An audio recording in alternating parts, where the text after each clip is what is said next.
my phone decided it was full of data and stopped recording halfway through this filter change. So I've got the old one here to show you guys. It sits right here under this cover. You saw in the back the electric fuel pump. It's actually clipped on. There's a spring clip that pops out of the top right here, and the electric fuel pump just pulls right off the back. If you've never changed the filter before, there's a one-time use clamp on this side. You have to cut that off and then replace it with a worm drive clamp. That hose just slides off. There's a very thin O-ring that sits in here. It seals the face of that lift pump with the face right here of this filter. Also, there's an O-ring on the lift pump to seal inside this hole. The filter comes with a new O-ring for right here. It does not come with the one for the inside of this cavity here. The only thing I wanted to show is here on this filter, you can see a notch machined in there for the lift pump alignment. There's a notch on the lift pump also, so it's pretty easy. What I do is put the new filter up in there loosely and then put that gasket on the back. It's kind of thin. Maybe use a little fuel to hold it on there, and then press that lift pump into the filter. Make sure that notch is aligned, make sure it's seated, snap that ring back down onto it. Give the lift pump a little tug and make sure it's fully seated and in there, and then go ahead and tighten down your two straps that hold the filter to the car.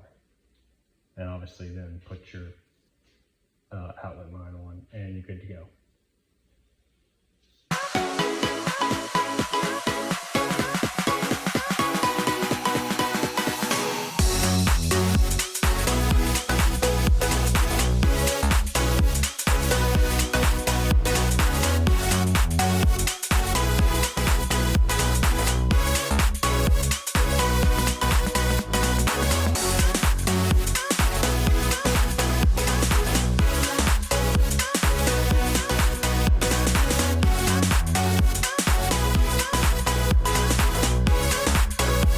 Alright, so after you've changed your oil and your fuel filter, you're going to have to reset the service interval reminder for the oil filter.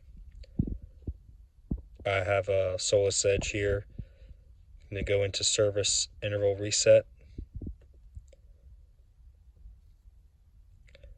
And you have your options for engine oil, front and rear brakes, brake fluid, and a vehicle check. I've already reset the engine oil. It's very easy, just click it. It says resetting, reset complete. It says here you may have to turn the car off and back on. I had to do that the first time to get it to actually take.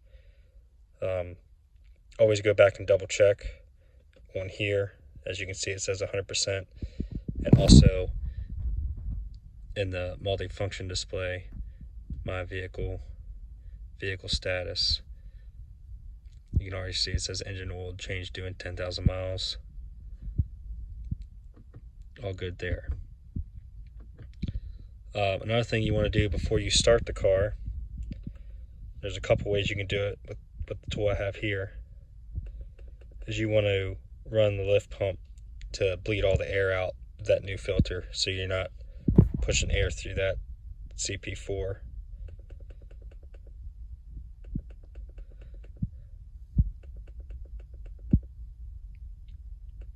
Now, this has an electronic fuel pump control, so you can go in there,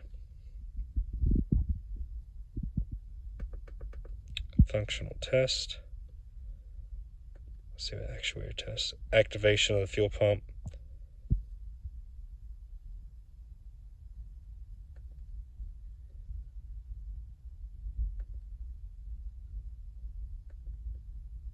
it's just running the lift pump. I've already bled it, started the car. So also under the ECU, I'll back out and go to the engine.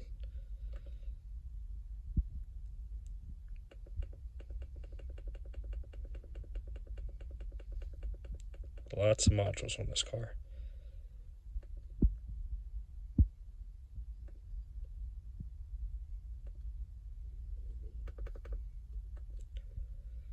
Under the special functions here, there was a fuel system bleeding. That's the one I used. It ran the one right there on the filter, and it runs it for 3 minutes for a long time. You hear a lot of air come out of that thing, so it was a really good test to do. After that, start, make sure no check engine lights, no leaks, and you're good to go.